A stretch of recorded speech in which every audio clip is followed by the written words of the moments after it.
নমস্কার, Meghnad news bulletin থেকে মেহেরা সঞ্জয়।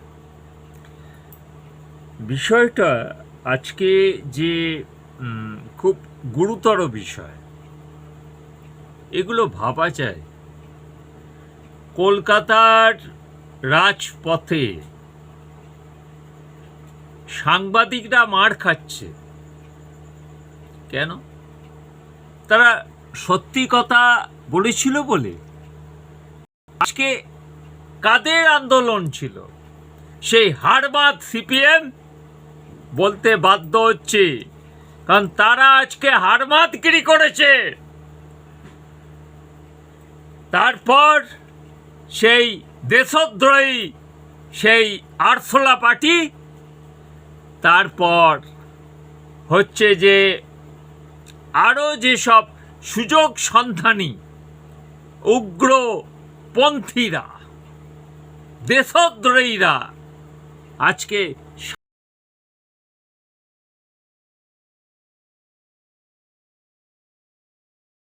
লজ্জা, এ লজ্জা, সংবিধানের লজ্জা, এ লজ্জা সব রাজনৈতিক দলের কাছে লজ্জা। দেশের চতুর্থ সাম্রাজ্য হচ্ছে ফোর্থ স্টেট অফ জার্নালিস্ট, এটা তারা বোধহয় ভুলে গিয়েছিল। অবশ্য ভোলার কিছু নেই। এই যে কমিউনিস্টরা, কমিউনিস্টদের মোটো কি? দেশকে ভাঙো, টুকরো টুকরো করো। টুকরো টুকরো গ্যাংয়ের মেম্বার কারা? এনইউজি থেকে যে আন্দোলন হয়, সে আন্দোলনের মুখ্য প্রবক্তা কারা? এই কমিউনিস্টরা। এদেরকে চুরমার করতে হবে। এরা হচ্ছে দেশ বিরোধী, সারা পৃথিবীর এরা হচ্ছে চক্রান্তকারী, এবং এদেরকে ক্যাপচার করে সারা পৃথিবীর মানুষজন। এবং আজকের এই যে আন্দোলন, এই যে মুভমেন্ট, যখন দেখছে যে এই মুভমেন্ট খতমের পর্যায়ে, তখন তারা আবার গর্জে উঠছে। কিসের ভিত্তিতে?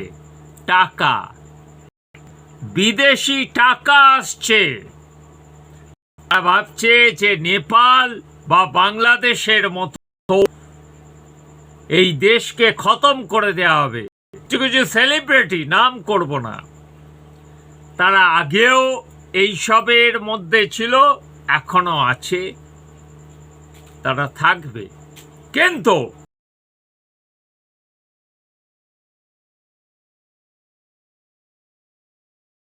সেলিব্রিটি নয়, এরা হচ্ছে দেশদ্রোহী। এদের কোনো ফিল্ম দেখা উচিত নয়। এরা যেসব বিজ্ঞাপন করে, যেসব খাবারের বিজ্ঞাপন, সেই সব খাবারের বিজ্ঞাপন কোনো কেনা উচিত নয়।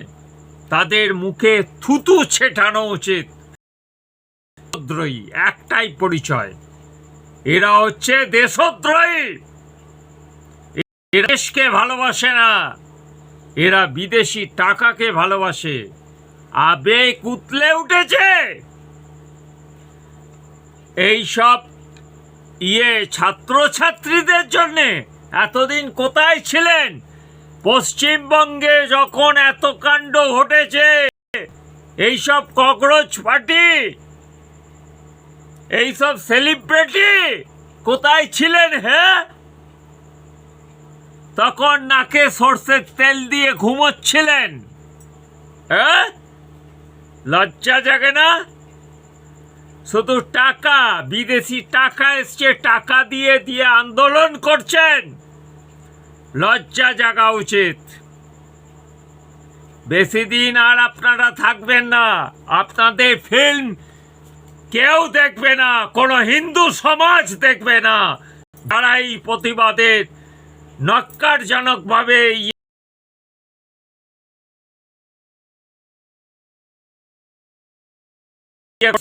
মাটিতে থাকবেন, এখানে আপনারা আপনাদের পয়সা তুলবেন, দিয়ে হিন্দুস্তানের বদনাম করবেন, লজ্জা জাগা উচিত। এর চাইতে সালমান খানকে আমি স্যালুট করছি, যে বলেছে আমি কয়েক হাজার কোটি টাকা খরচ করব ছেলেপিলেদের শিক্ষার। স্যালুটযোগ্য সালমান খান, কিন্তু বাদবাকি যেসব খানরা রয়েছে তাদের স্যালুট নয়, তাদের পাছুতে ডান্ডা মারা উচিত। এই তো অবস্থা। দেশকে টুকরো টুকরো করার জন্য কারা কারা সবই অবগত, সবাই বলার। সব চ্যানেল থেকে নিয়ে সব জায়গায় দেখছেন, কেউ এখন চাটাপন্থী হয়ে যে জায়গায় যেখানে দেশদ্রোহিতা করলে পরেই সেখানে টাকা আসছে, এটা ভাববেন না। আমার দেশ হচ্ছে ভারত, হিন্দুস্তান, হিন্দুস্তান, ভারত, ইন্ডিয়া। যে যে নামে ডাকবেন, মানে একটা কথা বলেছিলেন না, রামকৃষ্ণ দেব থেকে নিয়ে সব জায়গায়, স্বামী বিবেকানন্দ থেকে নিয়ে এই বাবা লোকনাথ থেকে নিয়ে ঠাকুর রামকৃষ্ণ দেব, তারপর হচ্ছে স্বামী বিবেকানন্দ বলেছিলেন। সব কিছুর মিক্সড করে বলছি, যে যে নামে আমায় ডাকবি আমি সেই নামেই আছি। সেই রকম ভাবে ভারত ভারত একে ধ্বংস করার প্রচেষ্টা যেই করুক সফল হবে না, হবে না, হবে না।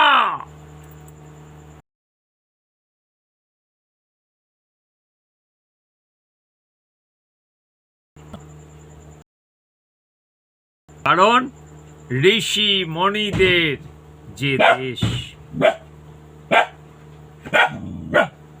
এই দেশ স্ট্রং দেশ, গণতন্ত্রের দেশ।